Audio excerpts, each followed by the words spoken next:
Hello guys, welcome to all job 365। तो फिर से टीचिंग की वैकेंसी लेकर के मैं आपके सामने आ गई हूँ। परमानेंट गवर्नमेंट जॉब है। और इससे पहले मैंने डीएसएसबी के लिए एक वीडियो बनाया था जिसमें बताया था दिल्ली से वैकेंसी आई है। इसमें भी आप अप्लाई कर सकते हैं। अगर आप वो वीडियो देखना चाहते हैं तो मेरे चैनल पे देख सकते हैं, या फिर लिंक आपको डिस्क्रिप्शन बॉक्स में मिल जाएगा। वहाँ पर भी सभी राज्यों से कैंडिडेट आवेदन कर सकते हैं। इसमें सभी राज्यों से कर सकते हैं या नहीं कर सकते हैं, ये लास्ट में देखेंगे, इसमें लिखा होगा। और इसके अलावा इसमें एक चीज़ बहुत अच्छा है, इसमें आपकी सैलरी बहुत अच्छी है। इसमें 50 से 55 हज़ार के करीब आपकी सैलरी होने वाली है। और आर्ट्स के लिए भी वैकेंसी है, इसमें साइंस के लिए वैकेंसी है, संस्कृत, हिंदी, उर्दू और पीईटी के लिए भी वैकेंसी है। तो इसके लिए आप इस वीडियो को लास्ट तक देख सकते हैं। सारी चीज़ें इन्फॉर्मेशन आपको इस वीडियो में कवर कर दी जाएगी। अगर आप चैनल पर पहली बार आए हैं तो लाइक करके और चैनल को सब्सक्राइब कर लें। नोटिफिकेशन बेल को जरूर दबाएं अगर आप टीचिंग से रिलेटेड और नॉन टीचिंग से रिलेटेड वैकेंसीज़ की अपडेट चाहते हैं। तो इसमें टोटल नंबर ऑफ़ वैकेंसी है 2064। तो 2064 पदों के लिए यहाँ पे आई हुई है नियुक्ति। तो चलिए शुरू करते हैं वीडियो को। सबसे पहले तो हम यहाँ पे देख लेते हैं कि कौन कौन सी चीज़ के लिए वैकेंसी है। पोस्ट वगैरह जो है देख लीजिए यहाँ पे। TGT art, TGT PCM, TGT CBZ, Hindi, Sanskrit, Urdu teacher के लिए और पीईटी के लिए वैकेंसी है। यहाँ पे 9th लेवल की सैलरी होने वाली, यहाँ पे 8 लेवल की सैलरी है। तो बेसिक पे यहाँ पे 35,400 है। तो बेसिक अगर 35,400 है तो आप समझ लीजिए कि 55 से ज़्यादा ही बनेगी सैलरी आपकी, 60 तक पहुँच सकती है। और यहाँ पे 30,000 मान के चलेंगे अगर हम, तो भी यहाँ पर आपका जो है 50,000 के करीब सैलरी बनेगी। ओपनिंग डेट और क्लोजिंग डेट यहाँ पे दिया गया है, इसको हम देख लेते हैं। ओपनिंग डेट जो है वो 8 जनवरी से शुरू हो चुका है, तो शुरू हो चुका है ये। और क्लोजिंग डेट है 7 फरवरी तक। तो अभी टाइम बहुत है, अगर आप चाहें तो अप्लाई कर सकते हैं। हाउ टू अप्लाई यहाँ पे दिया है, कैसे अप्लाई करना है ये चीज़ हम आपको लास्ट में बताएंगे। चलिए आगे बढ़ जाते हैं। हम नंबर ऑफ़ वैकेंसी देख लेते हैं। तो नंबर ऑफ़ वैकेंसी यहाँ पे देख सकते हैं। आर्ट के लिए यहाँ पे 912 वैकेंसी है। इसके बाद यहाँ पे टीजीटी पीसीएम के लिए 202 है। टीजीटी सीबीजेड के लिए यहाँ पे 187 है। हिंदी टीचर के लिए 194 है। क्लासिकल टीचर के लिए 317 है। क्लासिकल टीचर मतलब कि संस्कृत के लिए यहाँ पे दिया गया है। इसके बाद यहाँ पे उर्दू टीचर के लिए वैकेंसी है, जिसमें तीन ही वैकेंसी है। पीईटी के लिए 249 वैकेंसी है। और ये जो डब्ल्यू में लिखा हुआ है ये वुमेन के लिए इतनी वैकेंसी है, देख सकते हैं यहाँ पे। जैसे वुमेन के लिए 105 है, यहाँ पे वुमेन के लिए 64 है। ये चीज़ आप देख लीजिएगा। तो टोटल नंबर ऑफ वैकेंसी जो है टोटल मिला के यहाँ पे हो जाता है 2064 वैकेंसी, जो मैंने पहले भी आपको क्लियर कर दिया है। तो यहाँ पे हम एज लिमिट देख लेते हैं। एज लिमिट दिया गया है जो कि बहुत ज़रूरी है। देखिए यहाँ पे अगर बिलो आपका सबसे कम 21 साल एज है और सबसे ज़्यादा यहाँ पे 38 साल है, ठीक है। और एज काउंट जो होगा 1 जनवरी 2024 से होगा। तो 1 जनवरी 2024 तक अगर आप 21 साल के हो चुके हैं तो आप अप्लाई कर सकते हैं। और अगर आपका 38 ईयर से नीचे है तो अप्लाई कर सकते हैं। अगर 38 ईयर से ज़्यादा है तो नहीं कर सकते। ये जनरल कैटेगरी के लिए है। इसके बाद यहाँ पे रिलैक्सेशन की बात की गई है। यहाँ पे upper age limit prescribed about in relaxation 5 साल का रिलैक्सेशन आपको जो है दिया जाएगा अगर आप SC/ST कैटेगरी से बिलोंग कर रहे हैं तो। और अगर OBC से कर रहे हैं तो यहाँ पे दिया होगा अलग से। देखिए OBC में हर जगह 3 साल का रिलैक्सेशन होता है, SC/ST में 5 साल का होता है, और अगर आप PWD से बिलोंग करते हैं तो 10 साल का रिलैक्सेशन यहाँ पे होता है। तो ये यहाँ पे इसी तरीके से यहाँ भी दिया गया है। चलिए आगे हम बढ़ जाते हैं। एक और चीज़ यहाँ पे नोट में दिए गए, बहुत हाईलाइट किया गया है। This relaxation in age age required under provision of the, तो ये जो एक्ट है इसके तहत जो है आपको दिया जाएगा। चलिए आगे बढ़ जाते हैं हम। हाँ जी, तो एजुकेशनल क्वालिफिकेशन सबसे ज़्यादा ज़रूरी है, वही आप देख लेते हैं पहले। एजुकेशन क्वालिफिकेशन तो ट्रेन ग्रेजुएट टीचर में आर्ट्स के लिए अगर अप्लाई करना चाहते हैं आप, तो आपके पास यहाँ पे bachelor degree in art commerce, art में हो या कॉमर्स में हो, बैचलर डिग्री हो। और Shastri Sanskrit degree from a recognise university. तो आर्ट के लिए अप्लाई कर रहे हैं तो यहाँ पे संस्कृत में आपका होना चाहिए, जैसे कि कॉमर्स हो या फिर जो भी आर्ट्स वगैरह, तो उसमें संस्कृत होना चाहिए। तो ये चीज़ है यहाँ पे, तो अप्लाई कर पाएंगे आप, ठीक है। और मार्क्स की बात भी की गई है। 45, अगर 50% मार्क्स है तो अप्लाई कर सकते हैं। अगर SC/ST कैंडिडेट है, PWD है, कुछ भी है, तो यहाँ पे 45% पे कर पाएंगे अप्लाई। इसके अलावा आपके पास BEd भी होना चाहिए, और 3 ईयर इंटीग्रेटेड BEd है तो भी आप अप्लाई कर पाएंगे। MAd है तो भी अप्लाई कर पाएंगे, ठीक है। तो हमने क्या क्या देखा पूरा मिला करके। अगर आपके पास बैचलर है आर्ट्स में या कॉमर्स में संस्कृत के साथ तो अप्लाई कर पाएंगे। इसके अलावा 50% मार्क्स भी होना चाहिए और BEd भी होनी चाहिए। और अगर आपके पास BEd इंटीग्रेटेड है तो भी अप्लाई कर पाएंगे। तो ये चीज़ होगी। इसके अलावा अगर ये नहीं है तो यहाँ पे देख सकते हैं 4 ईयर इंटीग्रेटेड, जो 4 साल का BA प्लस BEd होता है, अगर ये किया है आपने तो भी अप्लाई कर पाएंगे। यहाँ भी 50% मार्क्स होना चाहिए, 50 नहीं है, और SC/ST से बिलोंग कर रहे हैं तो 45 पे भी अप्लाई कर पाएंगे। In any case the candidate must have passed the bachelor degree with any 2 school subject offered as, तो इसमें से कोई सा भी आपके पास होना चाहिए, जैसे कि कंपलसरी होना चाहिए, ऑप्शनल कोई भी ऑप्शनल में आपका होना चाहिए, उस सब्जेक्ट में जिसमें अप्लाई कर रहे हैं, ठीक है, वो आपके पास बैचलर में होना चाहिए। जैसे यहाँ पे देख सकते हैं इकोनॉमिक, इंग्लिश, ज्योग्राफी, हिंदी, तो इनमें से कोई सा भी एक होना चाहिए जिसमें अप्लाई कर रहे हैं। आगे बढ़ जाते हैं। ट्रेन ग्रेजुएट टीचर के लिए यहाँ पे दिया गया है पीसीएम के लिए, तो पीसीएम मतलब पीसीएम साइंस के लिए और सीबीजेड के लिए भी दे दिया गया है यहाँ पे। तो बैचलर डिग्री इन साइंस, तो साइंस के लिए अप्लाई करें तो बैचलर तो साइंस में ही होना चाहिए, बीटेक भी होगा तो चलेगा, बीई विद 2 स्कूल सब्जेक्ट, और आपके पास जो आपने बीई किया है ना उसमें आपका सब्जेक्ट कॉम्बिनेशन शायद मांगा गया है, तो हम इसको आगे देख लेंगे। यहाँ पे 50% मार्क्स आपका होना चाहिए। इसके बाद 45% मार्क्स अगर आपका SC ST से बिलोंग कर रहे हैं तो भी अप्लाई कर पाएंगे 45% पे। इसके अलावा बीएड भी होना चाहिए, और 3 साल का अगर आपने बीएड किया है इंटीग्रेटेड वाला तो भी अप्लाई कर पाएंगे एमएड के साथ।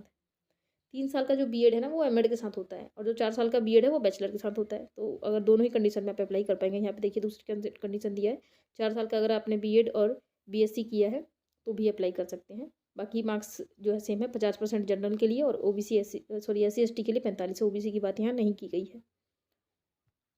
चलिए आगे बढ़ जाते हैं। हाँ जी, तो ये देखिए यहाँ पे मैंने बताया था भाई आपको सब्जेक्ट जो था ऑनर्स हो या फिर पास हो या इलेक्टिव हो, ऑप्शनल हो, किसी भी तरीके से हो, लेकिन आपके पास ये वाले जो सब्जेक्ट है पीसीएम वाले ये होने चाहिए।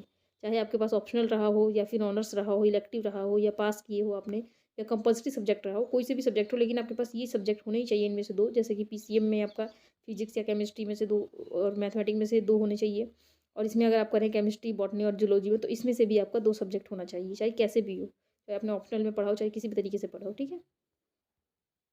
कैंडिडेट पास ये भी चीज़ वही दी गई है, तो इसको आप देख लीजिएगा। चलिए आगे बढ़ जाते हैं हम। क्लासिकल टीचर यहाँ पे संस्कृत के लिए दिया गया है, बैचलर डिग्री संस्कृत में होना चाहिए, और कभी भी आपने इलेक्टिव या ऑप्शनल चाहे किसी भी तरीके से संस्कृत पढ़ा हो। इसके अलावा 50% मार्क्स आपका होना चाहिए, अगर SC ST हैं तो 45%। इस अगर ये नहीं है आपके पास, नहीं इसके साथ ये भी होना चाहिए आपका जो कि बीएड मांगा गया है। तो बैचलर डिग्री होना चाहिए संस्कृत में, किसी भी तरीके से संस्कृत सब्जेक्ट आपने पढ़ा हो, चाहे ऑप्शनल में पढ़ा हो, चाहे ऑनर्स में पढ़ा हो, चाहे इलेक्टिव में पढ़ा हो, चाहे पास किए हो, चाहे कंपलसरी सब्जेक्ट हो, कैसे भी हो।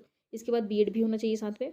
अगर ये नहीं है तो, और मैं यहाँ पे जो दिए गए ये वाला शास्त्री इन संस्कृत विद मिनिमम 50% मार्क्स के साथ आपने ये शास्त्री इन संस्कृत किया हो, और इसमें भी 40 वही 45 और 50% मार्क्स का क्राइटेरिया दिए गए। इसके साथ बीएड भी होना जरूरी है, ठीक है। बीएड तो सबके साथ जरूरी है, क्योंकि आप यहाँ पे टीजीटी के लिए अप्लाई कर रहे हैं तो बीएड तो जरूरी है।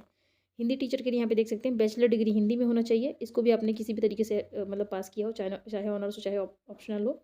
इसके बाद 50% मार्क्स होना चाहिए जनरल के लिए, और 45% यहाँ पे SC ST के लिए। तो ओबीसी वाले भी जनरल में ही अप्लाई कर पाएंगे, यहाँ पे ओबीसी वालों के लिए अलग से नहीं कहा गया, या हो सकता है ये बीसी जो है ये ओबीसी में आता हो। आगे आ जाते हैं यहाँ पे, one of the following training qualification, Sanskrit के साथ आपके पास इनमें से कोई सा भी ट्रेनिंग जो है आपने लिया हो तो अप्लाई कर पाएंगे। इसके बाद इसके अलावा अगर ये नहीं है तो यहाँ पे देख लेते हैं, बीएड भी होना चाहिए, यहाँ पे बीएड भी मांगा गया है, ठीक है।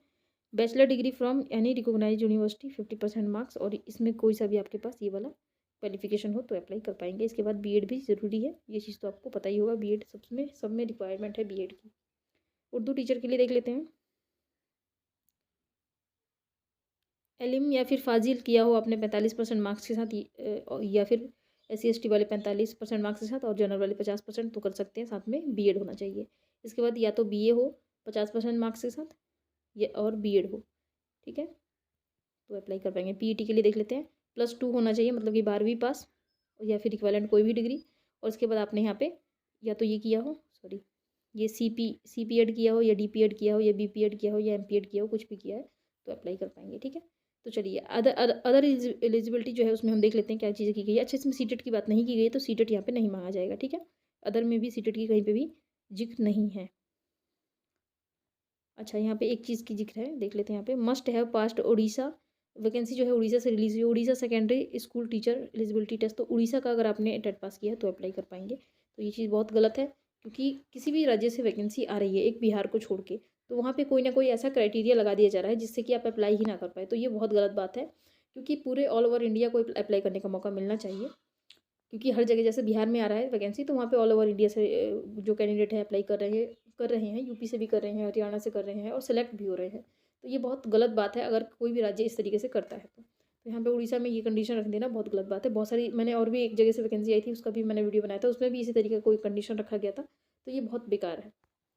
तो यहाँ पे ये क्लियर हो जाता है कि जो बाहर वाले कैंडिडेट है वो अप्लाई नहीं कर पाएंगे यहाँ पे, क्योंकि यहाँ पे उड़ीसा टेट जिसने पास किया हो वही कर सकता है। तो अगर आपने उड़ीसा टेट पास किया है, कभी दिया है, तो अप्लाई कर दीजिएगा। चलिए, तो यहाँ पे देख सकते हैं वैकेंसी उड़ीसा से रिलीज हुई है, government of Orissa state selection board से। हम देख लेते हैं अदर क्राइटेरिया में और कुछ भी अगर मांगा हो तो। अभी तक अगर वीडियो अच्छी लग रही है तो प्लीज़ लाइक ज़रूर करें। इसके बाद यहाँ पे सिटीजन होना चाहिए इंडिया का, ये सब चीज़ें दी गई है। एक और क्राइटेरिया यहाँ पे रख दिया गया है, be able to read and write Odia with any of the following qualification. इसमें से कोई भी क्वालिफिकेशन के साथ अगर आपको उड़िया पढ़ने और लिखने आता है तो ये अप्लाई कर सकते हैं। ये बहुत दुख की बात है कि इस तरीके का कंडीशन यहाँ पे रखा गया है। चलिए हम आगे बढ़ जाते हैं। सिलेक्शन का मेथड आपका होने वाला है एमसीक्यू क्वेश्चन होगा, देख सकते हैं यहाँ पे एमसीक्यू क्वेश्चन होगा, 150 नंबर का क्वेश्चन होने वाला है और नेगेटिव मार्किंग यहाँ पे देख लेते हैं कि नहीं है। There shall be 100 question having equal weightage while for each right answer 1.5 marks will be awarded for each wrong answer there will be negative marking 0.5 का नेगेटिव मार्किंग है। मतलब कि 2 क्वेश्चन गलत होंगे आपके तो 1 नंबर काट लिया जाएगा और अगर 1 क्वेश्चन सही होगा तो 1.5 नंबर दिया जाएगा। ठीक है, तो इस चीज़ को आप देख लीजिएगा, ध्यान रखिएगा। बाकी यहाँ पे एप्लीकेशन फ़ीस की बात कर लेते हैं तो एप्लीकेशन फ़ीस जो है यहाँ पे जो रिफंडेबल नहीं होगा ये भी दिया गया है, यहाँ पे नॉन रिफंडेबल है। यहाँ पे जनरल के लिए 500 रुपये है और SC ST और SE BC के लिए यहाँ पे 200 रुपये है। ठीक है,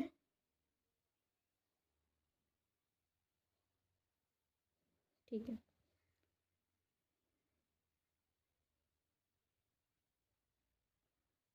तो इस तरीके से आपको जो है पेमेंट यहाँ से कटवाना होगा। ये देखिए IFC कोड वगैरह दिया गया है, इस पर आपको पेमेंट कटवाना होगा। भुवनेश्वर से वैकेंसी रिलीज़ हुई है उड़ीसा में। ये इसका ऑफिशियल वेबसाइट है, इसका लिंक आपको मिल जाएगा डिस्क्रिप्शन में। अभी मैं लास्ट में दिखा भी दूँगी आपको कैसे नोटिफिकेशन डाउनलोड करना है। तो नोटिफिकेशन कोई भी हो आपको अपने बिहाफ पे एक बार उसको रीड जरूर करना चाहिए।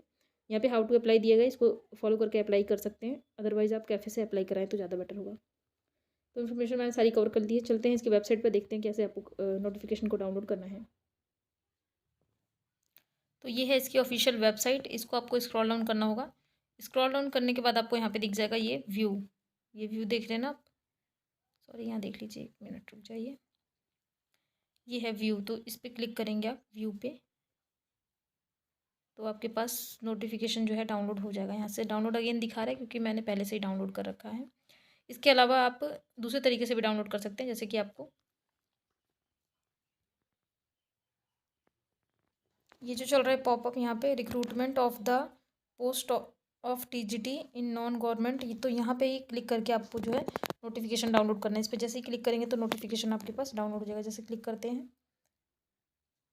थोड़ा सा टाइम ले रहा है क्योंकि नेट थोड़ा सा स्लो होता है यहाँ पे, तो थोड़ा दिक्कत हो जाता है नेट का। तो इसी तरीके से आपको डाउनलोड कर लेना है। डाउनलोड करते ही आपके पास नोटिफिकेशन ओपन हो जाएगा, उसको आप एक बार अपने भी यहाँ पे जरूर पढ़ लेते हैं। यहाँ पे ये जो है लिखा है क्लिक हेयर, यहाँ पे क्लिक जैसे ही करेंगे तो यहाँ पे आपके पास नोटिफिकेशन डाउनलोड हो जाएगा। तो उम्मीद करती हूँ वीडियो आपको अच्छी लगी होगी। अगर इसी तरीके की इंफॉर्मेटिव वैकेंसी की अपडेट अगर आप देखना चाहते हैं जो टीचिंग से और नॉन टीचिंग से रिलेटेड होती हैं तो आप इस चैनल को सब्सक्राइब कर लीजिए, नोटिफिकेशन बेल को जरूर दबाइए ताकि आपके पास टाइम पे नोटिफिकेशन पहुंचे। क्योंकि वैकेंसी की डेट निकल जाती है तो आप बिल्कुल भी वैकेंसी फिल नहीं कर सकते हैं। तो टाइम पे अपडेट लेने के लिए आपको नोटिफिकेशन बेल को जरूर दबाना चाहिए। तो मिलते हैं आपसे नेक्स्ट वीडियो में, तब तक के लिए जय श्री राधे। कमेंट में राधे राधे जरूर लिखें। Thank you so much.